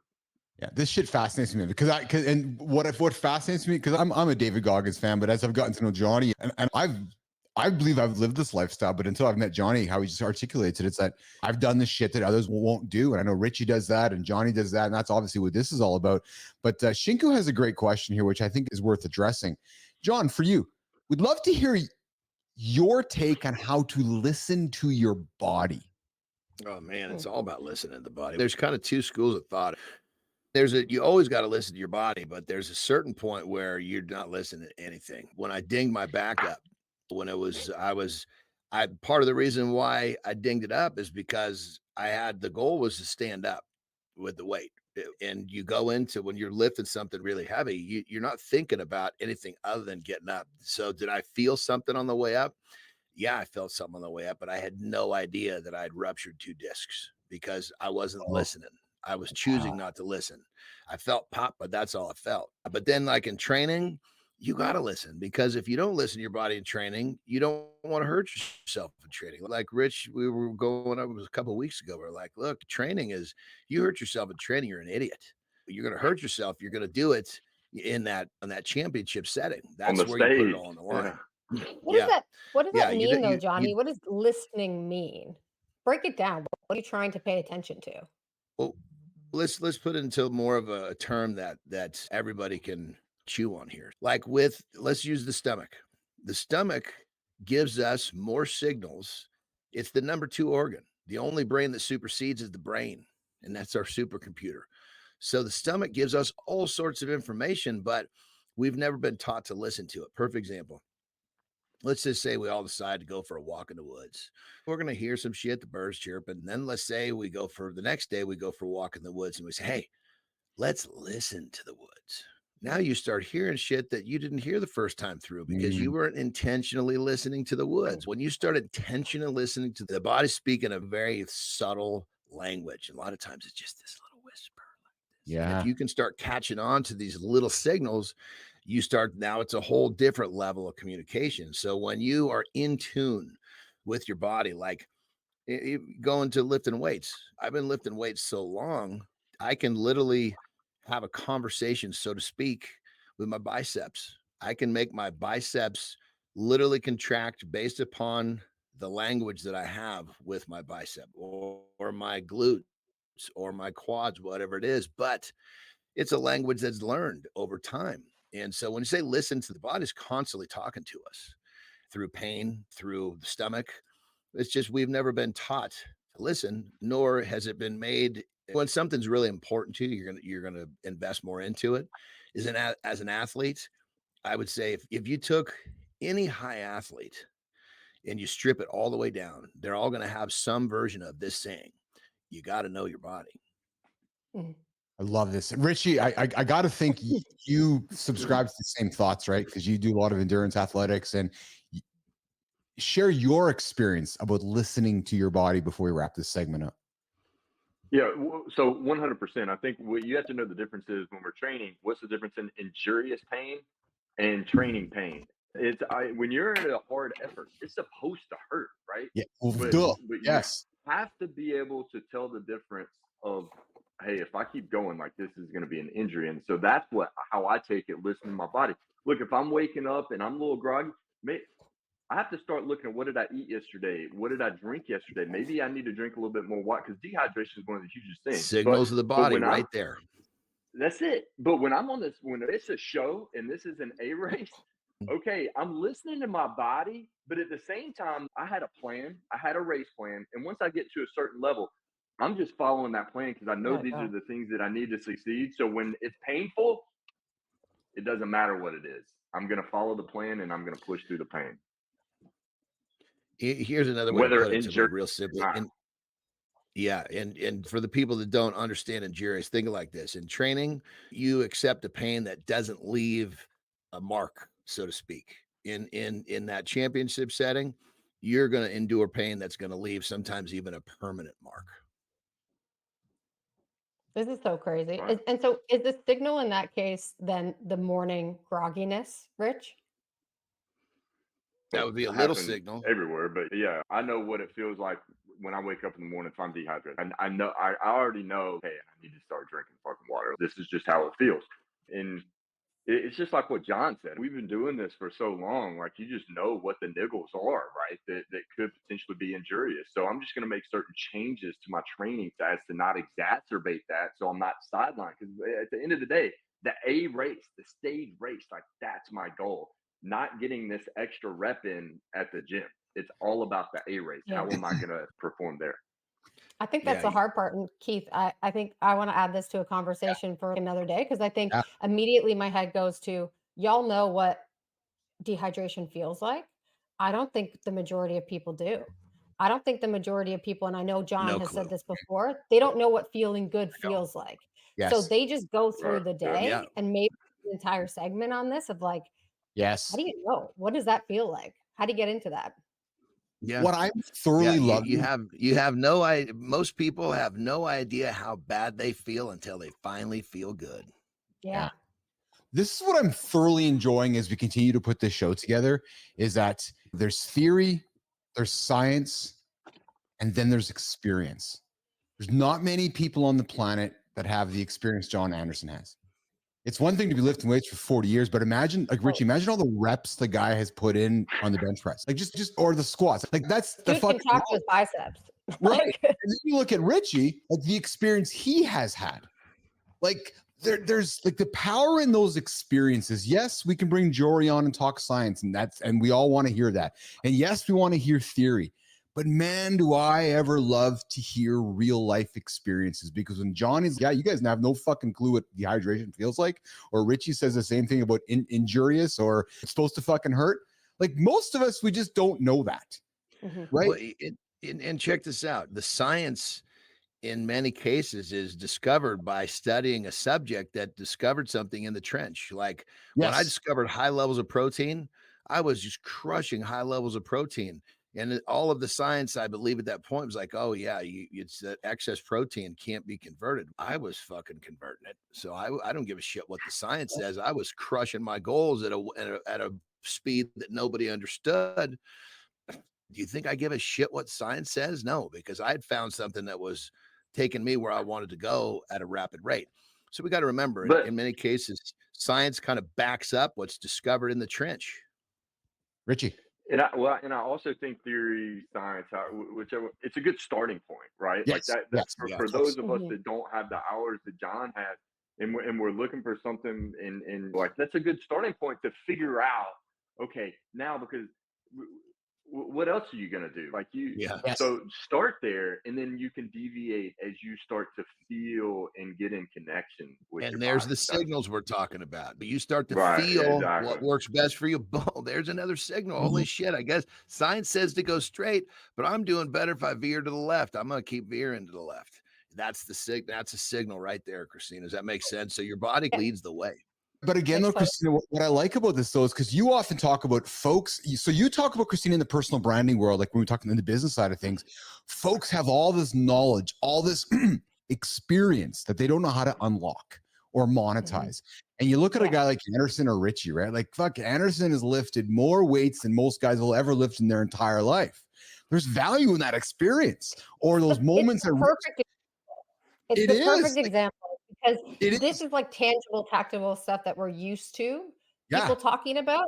But what you can do also is apply, and Rich, you and I have talked about this as well offline, is your time in corporate is also an experience. What was that like going from being in the military to being in corporate? Your time now switching and being a speaker and having goals around that, and the activities that you do every single day to get you to where you need to be. All of that is a body of work. I consistently talk with people and they're like, I have this template that I created that really helps me do XYZ. That's knowledge. That's a body of work. That's a template that you can create that can help somebody out there that they didn't even know they needed what you have, but you have it. And that's the perfect example. Because I lean into when John talks about how he had to learn about how he can crush an avocado and it fuels him where something doesn't. You only know that by doing it over and over. And many folks won't do something over and over to get the experience, right? So, or Richie going, the guy ran, it took him 60 grams of carbs and we knew it was going to take an extra, how'd you know? Well, we did it fucking 1,000 times. And that's what I love. And I know that's a lot of people hate about the gym. And Johnny, we talk about it all the time. Richie, you got to enjoy the process. Christina, you and I've talked about often. If you can't enjoy the process, fuck, go somewhere else. But it's never made sense to me because of this part of the conversation. I know. Enjoying the process to me has always been like, fuck, I don't know. I'm focused on the result. What do you mean enjoy the process? But so much of enjoying the process is these kinds of conversations with your body, learning about your body, seeing the simple changes or seeing the simple, like being able to advance and see the progression in yourself. And that's, people don't talk about, that's the part of progress that people are talking about. No. So Johnny's starting in the gym on Monday, doing some weights. And then by Friday going, okay, I'm going to do this one thing for 5 days or whatever it's going to be. It's going to be repetitive. I don't know what kind of results I'm going to get. Most humans won't do that. Won't. Because they're just like, I want the results right now. And that's the thing I always say is that, look, anybody could choose to do what I do, but I shouldn't say that. People just won't do it. You can, you just won't. Yes. And that's the thing. When you're willing to do what other people won't do, you separate yourself really fast. The formula is not as complex as people think. Let's go to wrap it up because we started. Hold on, because we started with Richie and his buddy at the race, and Richie's buddy was one of the last two guys. In other words, Johnny, the rest of the racers wouldn't do what Richie's buddy and the other buddy were prepared to do. It's as simple as that, right, Richie?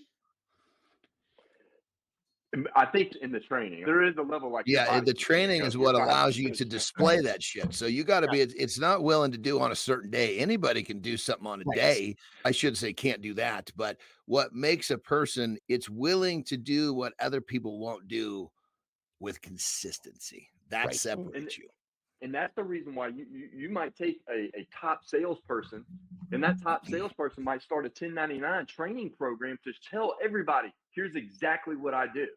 And the reason why he's not scared that someone else is going to beat him is because he knows that 90% of those people will not put in the work to execute how he's processing his things to get to the top. Simple truth. And his exact system is not going to work for everyone. That's also the difference. True too. Like that's true too. That's what we talk about all the time on the show, and what we get excited about for League of Business Athletes. 100 hours, 100 days, 10 men. We're not going to tell you this is the process. This is your system. This is exactly how we do it. We're going to say, here is information. This has worked for people around this table. This table has some pretty successful, accomplished people. You choose what parts of it you want to pick. You choose what you like and what you don't like, and experiment, because that's what it's taken for all of us to find the systems. So why wouldn't it make sense that we do the same with other folks? But the magic's showing up every single day. So on day 67, when you're like, fuck, I don't want to show up. There's Richie. He's already put in 100 miles in. Oh, there's Johnny. He's already been in the gym for a few weeks, right? But that's just it, because most like, I got to do 100 days. Yeah, you do actually. Yeah. Day 63 is going to be a grind. There's Johnny's been fucking blasting it out. But anyways, listen. Fucking 100 days of fucking down payment. Jesus Christ. It's so true, isn't it, Johnny? The 100 days is fuck all. This piece of cake. It is. It is. It is. But listen, nation, we could go on this for a while. I see a lot of you tuning in here, and I really appreciate you guys hanging out with us on the trail segment with Richie and Jonny and myself. We're going to keep doing this as we continue developing the show here. I love the stuff that Ingram does with his guys. Like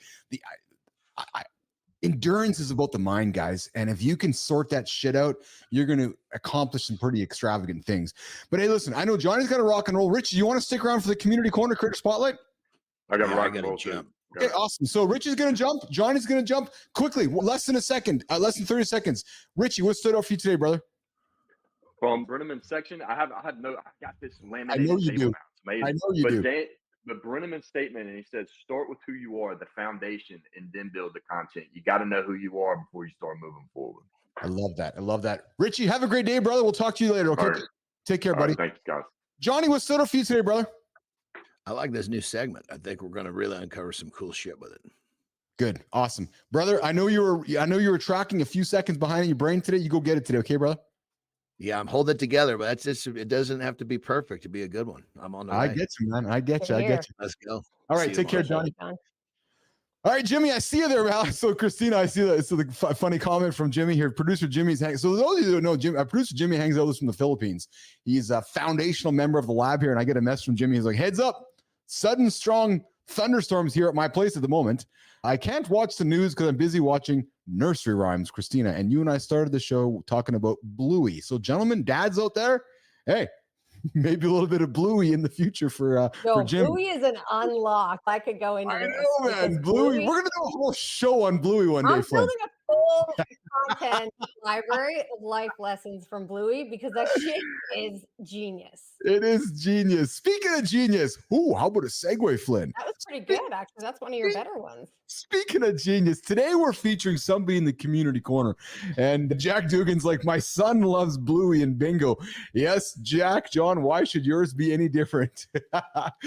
So today, I didn't know we were featuring this one, Christina. I'm happy with this creator spotlight because I've been interacting with this human on LinkedIn for a while. I've been engaging with his content for a while. I love the work that he's doing. This human's a transformative health coach.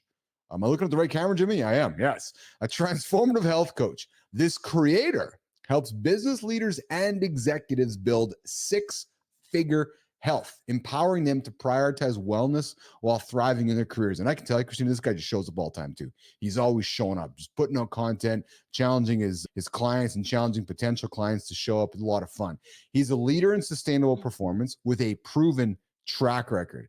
This gentleman, Christina, has helped over 500 professionals permanently lose weight, dude, boost energy, and optimize their health without restrictive diets. Jonny talks about that often, right? The creator of the peak performance fat loss system. His system's designed to help busy executives lose 15 plus pounds in 90 days. So if you're looking for a 90-day fix, this guy's going to help you out while improving focus, performance, and overall energy. So today we are going to feature in the creator spotlight for Mornings in a Lab with Keith and Friends. I get my mouse sorted out here, Jimmy. Yeah, I feel like my drum roll is getting way better. I think they are getting way better. Except my mouse is not. There we go. Okay, good. Yes, keep going with the drum there, Flinner.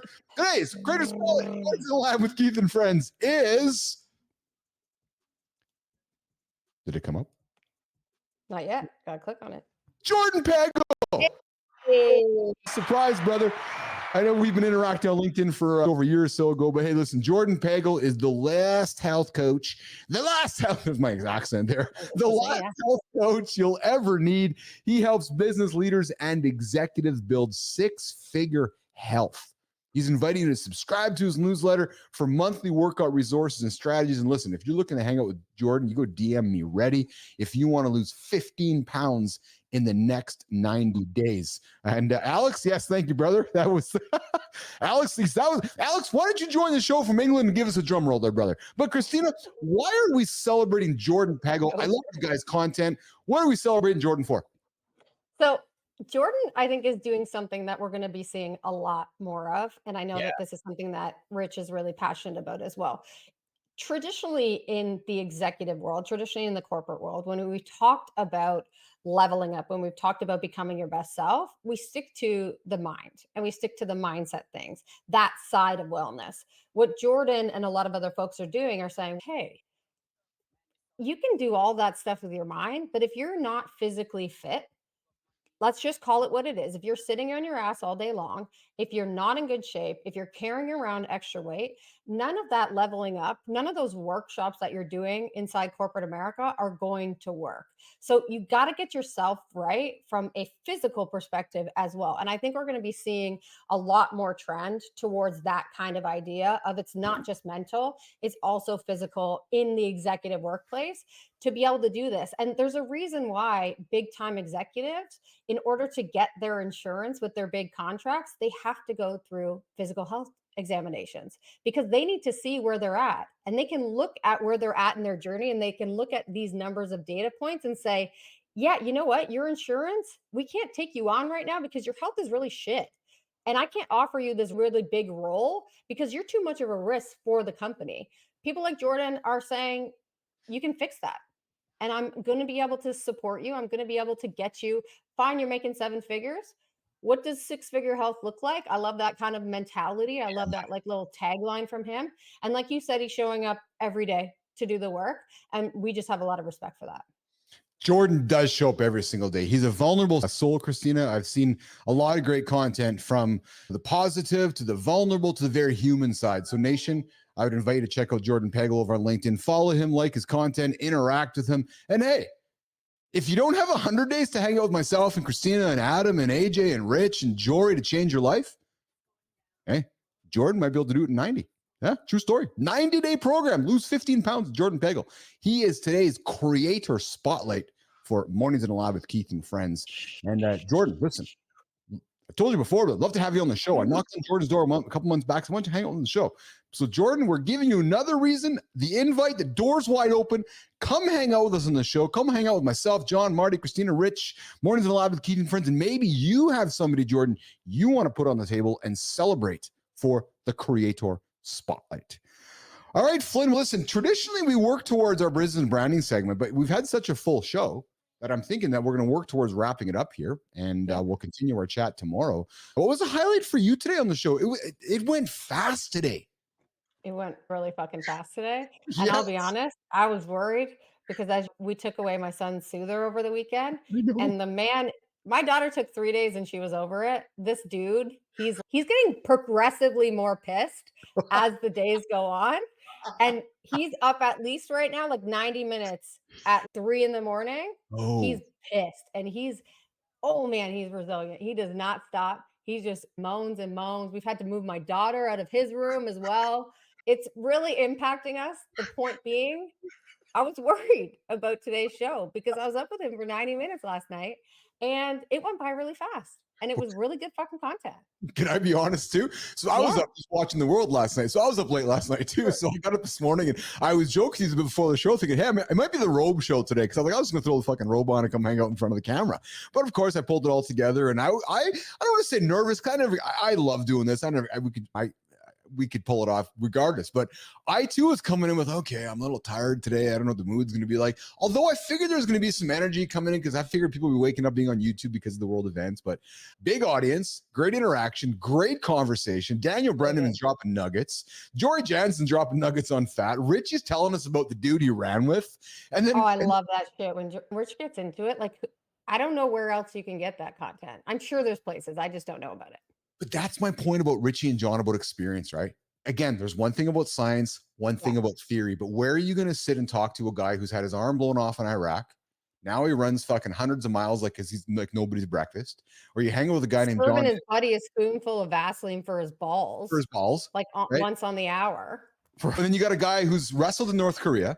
You got a guy who's probably done more bench presses than most men who's listened to our show will ever do in their entire life. My point is that the value and experience, man, it is maybe underrated. And I think it leans into a lot of what we're doing here is that if you have experience, man, and you want to build your personal brand, the lady I'm talking to, Christina Flynn, can help you do that. And we're gonna talk more about that as we continue with the show in time, because I'm telling you guys, your experience is worth something and people want to hear it. They do, because most don't want to go through it. Give me the shortcut, right? They just want to model a possibility. We've talked about this a lot. Being inspired by somebody is looking at somebody's story, seeing yourself in them in some way, shape, or form, and being like, fuck, if they did it, why can't I do it? So true. So true. All right, Flinner, let's rock and roll, man. I know you got a busy day ahead of you here. And so that back to the little man. Where's the little man right now? Is the little man going to school, or is the little man at a He's at school. He woke up and oh man, my parents they're leaving for a couple weeks. So they came and they took the kids to school because this is the day where Aaron goes to work. And they just walked into my house this morning. Like, what the fuck is happening? I was like, I don't know. It's a disaster. The shit is just going on. And in those moments, you just have to be like, here it is. Thanks so much for the support. I love you. Appreciate you. He'll be pissed again tonight. He won't eat dinner like he did last night because we also took away his bottle. Yeah. And he's on a hunger strike. He's on good fuck. So mornings in the lab, we teach humans to start one habit at a time, or one habit per week. Christina and Aaron are teaching the son, Bray, to start multiple habits at one time, which is you're getting rid of your soother, you're getting rid of this, who's these parents? Turkey. It's cold to do one without the other. And why am I going to go through this twice? If it's going to be shit, double the shit and let's go through it and let's get through it. But again, I was expecting 3 days. We started this on Friday of last week. Yeah. And it's getting bad. It's real bad. Oh, I love it. We got Rick Klitke joining us in the comments here. Christina Rick says, I know a coach who finally admitted that nobody wanted to listen to him because he didn't have his own shit together. So he started focusing on his physical health and it changed everything. Oh, it's just like, are you going to go to a trainer who is overweight? Sorry, that didn't. Are you going to go to a trainer who doesn't look like the trainer you want the person to look like? I'm just calling what it is. And that's what Rick is saying. You want to look like, right? If I want to go to somebody who's done the thing that I want to do, which is why the experience to knowledge and knowledge sharing to personal brand is so impactful, because you've already done it. Yes. If I had a really shitty brand online and I've never built a brand before, why the fuck would you come to me for brand lessons? Why the fuck would you come to me to work on your brand? You wouldn't. It's the same thing with physical fitness. Oh, you stop it.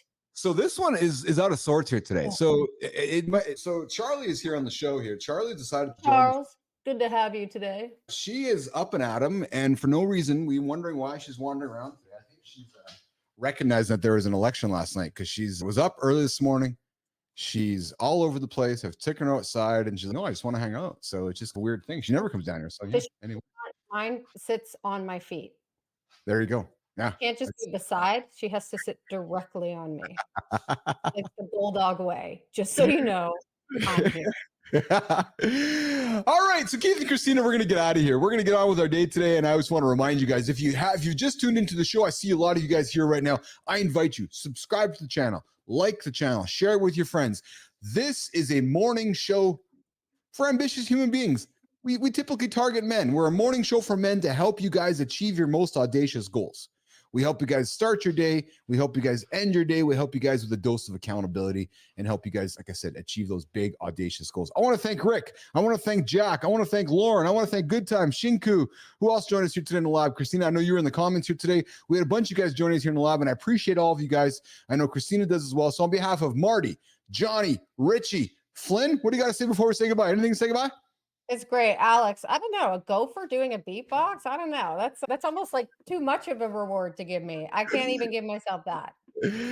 Flynn, I appreciate you, man. Good job today. We got Casey Atkins coming up tomorrow, and I'm heading to Tahoe. I'm heading to Tahoe for a retreat. So I'm gonna miss y'all. I'll be back on Friday. But yeah, Casey Atkins coming through our friend Joe Fontana, and we're gonna kick it with her tomorrow. Awesome. Casey, looking forward to welcoming you tomorrow. Thanks, Fontana. Christina, travel safe.